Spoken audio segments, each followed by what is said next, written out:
Olá, muito bom dia a você. Este é o Jornal da CBN. Eu sou Milton Jung. Hoje ao nosso lado está Marcela Lorenzetto. Bom dia para você, Marcela. Bom dia, Milton. Bom dia a todos que nos acompanham. Juntos acompanhamos agora os destaques desta terça-feira, 27 de setembro de 2022.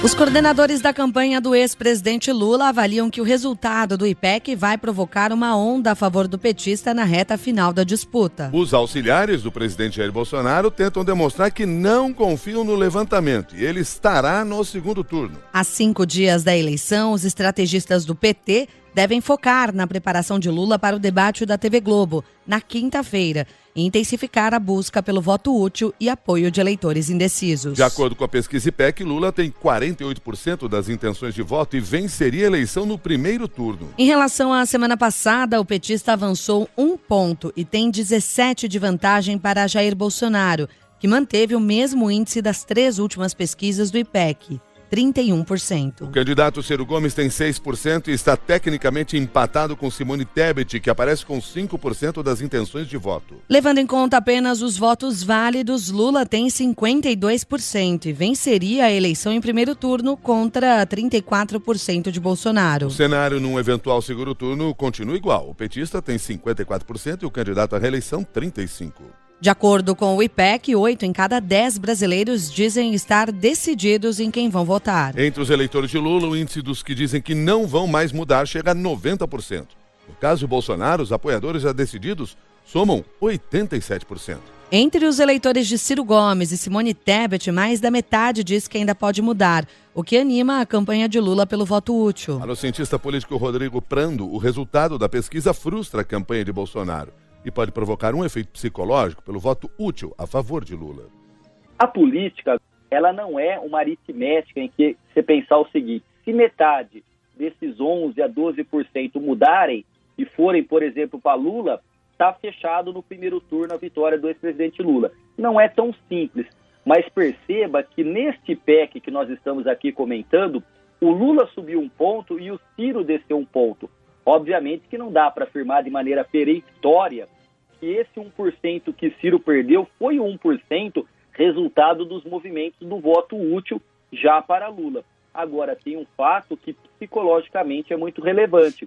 O próprio presidente Bolsonaro acabou na segunda-feira anterior à votação em 2018 tendo um percentual e depois, como ele estava à frente, na outra pesquisa ele deu um salto e deu um segundo salto próximo da votação ali na sexta-feira, no sábado.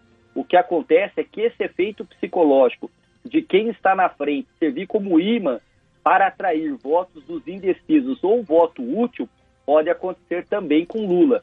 Por isso que eu disse que é um balde de água fria na campanha do presidente Bolsonaro. No eleitorado feminino, Lula oscilou 1 ponto para cima e tem 51% de apoio. Nesse segmento, o petista tem 25 pontos percentuais acima de Bolsonaro, que tem 26%, oscilação negativa de 1 ponto em relação à última pesquisa. Dos eleitores que recebem de 1 a 2 salários mínimos, Lula oscilou 2 pontos para cima e chegou a 53%. 24 pontos a mais que Bolsonaro, que também oscilou 2 pontos positivamente. O cenário entre quem recebe benefícios do governo federal, como o Auxílio Brasil, se mantém estável. O petista está com os mesmos 55% das intenções de voto, ante 26% de Bolsonaro, que oscilou 1 ponto para cima. Na região sudeste, que concentra a maior porção do eleitorado brasileiro, Lula oscilou positivamente 2 pontos e tem 45%. O presidente tem 33%. Em 29 de agosto, a distância entre os dois era de 6 pontos na região sudeste. Agora é de 12 pontos. No Nordeste, a vantagem do petista é de 39 pontos percentuais. Lula tem 62% dos votos, enquanto Bolsonaro tem 23%. Nas outras regiões, a disputa está mais equilibrada. No Sul, Bolsonaro tem 38% das intenções de voto contra 35% de Lula. No Norte e Centro-Oeste, Lula tem 42% das intenções de voto contra 36% de Bolsonaro. Bolsonaro segue como o candidato mais rejeitado entre os brasileiros. 51% dos entrevistados dizem que não votariam no candidato à reeleição de jeito nenhum. Lula é preterido por 35% dos brasileiros. A pesquisa IPEC foi contratada pela TV Globo e realizada entre os dias 25 e 26 de setembro. Entrevistou 3.008 eleitores presencialmente em 183 cidades. A margem de erro é de 2 pontos percentuais para mais ou para menos. O levantamento está registrado no Tribunal Superior Eleitoral. 6h09 agora. O ex-presidente Lula se reuniu hoje com representantes do esporte e participa de um jantar com empresários do grupo Esfera Brasil. Ontem, o petista recebeu apoio do ex-ministro do STF, Joaquim Barbosa. Há 10 anos, ele foi relator do processo do Mensalão, que levou à condenação de parlamentares e dirigentes do PT. Em Paris, onde passa as férias, o ex-ministro gravou vídeos declarando voto em Lula e atacando Bolsonaro.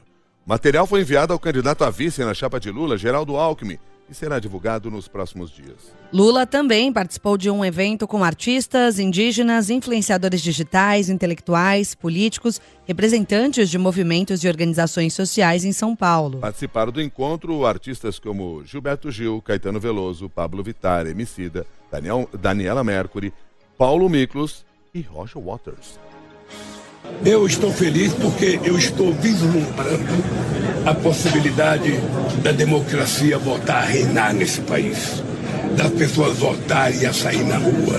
Das pessoas poderem vestir a roupa da cor que quiser sem ser molestado. Que as pessoas não confundam a bandeira do Brasil com a bandeira dos partidos. O presidente Jair Bolsonaro faz campanha hoje em Petrolina, em Pernambuco, e Juazeiro, na Bahia. Ontem à noite, em entrevista à TV Record, o candidato à reeleição disse que está sendo perseguido pelo Tribunal Superior Eleitoral. Ele reclamou de não poder fazer as lives eleitorais diárias do Palácio da Alvorada, de estar impedido de usar as imagens do 7 de setembro na propaganda política. Hoje, o plenário do TSE julgará as decisões liminares do ministro Benedito Gonçalves, que proibiram as transmissões ao vivo de prédios e do governo e o uso eleitoreiro das imagens do bicentenário. No discurso em tom golpista, Bolsonaro voltou a ameaçar e questionar o resultado da eleição, se ele não sair vitorioso. Eleições limpas, sem problema nenhum. Como diagnostica? Você pode ver, assim como você não tem hoje em dia como comprovar um processo eleitoral, tá? O outro lado não tem como comprovar que ele foi sério também. Uma má vontade enorme do TSE para com as Forças Armadas, para nós buscarmos a maneira de diminuir a possibilidade de fraude. Então devo entender que se o senhor não ganhar, o senhor vai questionar? Olha, eu vou esperar o resultado. Eu termino com uma coisa aqui. Não queria falar, mas termino com uma coisa. Os mesmos juízes que tiraram o Lula da cadeia e o tornaram elegível são exatamente os mesmos que conduzem o processo eleitoral brasileiro e que tudo dificultam. Hoje, o entrevistado da sabatina da TV Record será Ciro Gomes. Durante o dia, o candidato do PDT participa de um encontro com a militância e candidatos do partido em Taboão da Serra, na Grande São Paulo. Nesta segunda-feira, Ciro convocou a imprensa e os correligionários para ler um manifesto. No documento, ele atacou duramente os candidatos Lula e Bolsonaro e questionou o movimento pelo voto útil, que tenta resolver a eleição já no primeiro turno a favor do petista. Estou sendo vítima de uma gigantesca e virulenta campanha nacional e internacional para a retirada da minha candidatura. Anotem e leiam os meus lábios. Nada deterá a minha disposição de seguir em frente a empunhar a bandeira do novo Projeto Nacional de Desenvolvimento e também a denunciar os corruptos, farsantes e demagogos que tentam ludibriar a fé popular com as suas falsas promessas. Hoje, por isso tudo, o Brasil está na iminência de sofrer a maior fraude eleitoral da nossa história.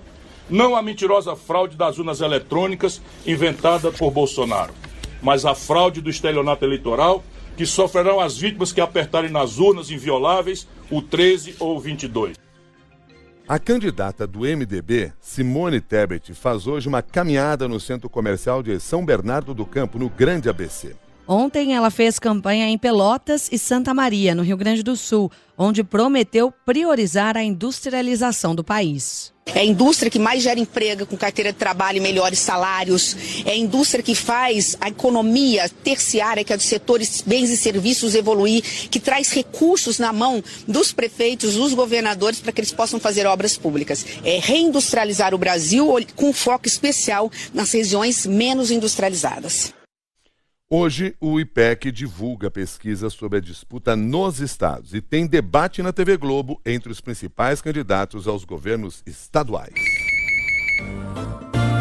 6h14. Representantes das centrais sindicais se reúnem hoje com o presidente do TSE, ministro Alexandre de Moraes, para pedir segurança aos mesários que trabalharão nas sessões eleitorais. Nesta semana, mais 2 episódios de violência relacionados à disputa política estão sendo investigados. No Ceará, um homem foi preso por suspeita de matar a facadas um eleitor declarado do ex-presidente Lula após uma discussão. Em Santa Catarina, a polícia investiga a morte a facadas de um apoiador de Bolsonaro por um simpatizante do PT.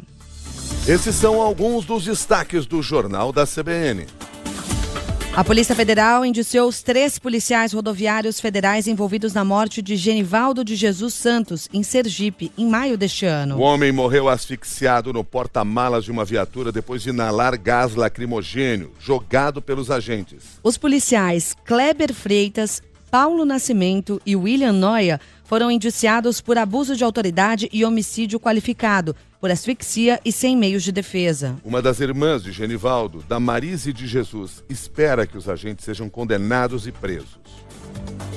Por enquanto, a gente fiquemos um pouco mais, um pouco aliviado, mas o que a gente quer na realidade é a prisão dos assassinos, acalmar nossos corações mais um pouco, Depois desse inquérito concluído aí, a gente tem mais esperança que vai dar tudo certo. Você é nosso convidado a participar aqui do Jornal da CBN. Mande a sua mensagem para o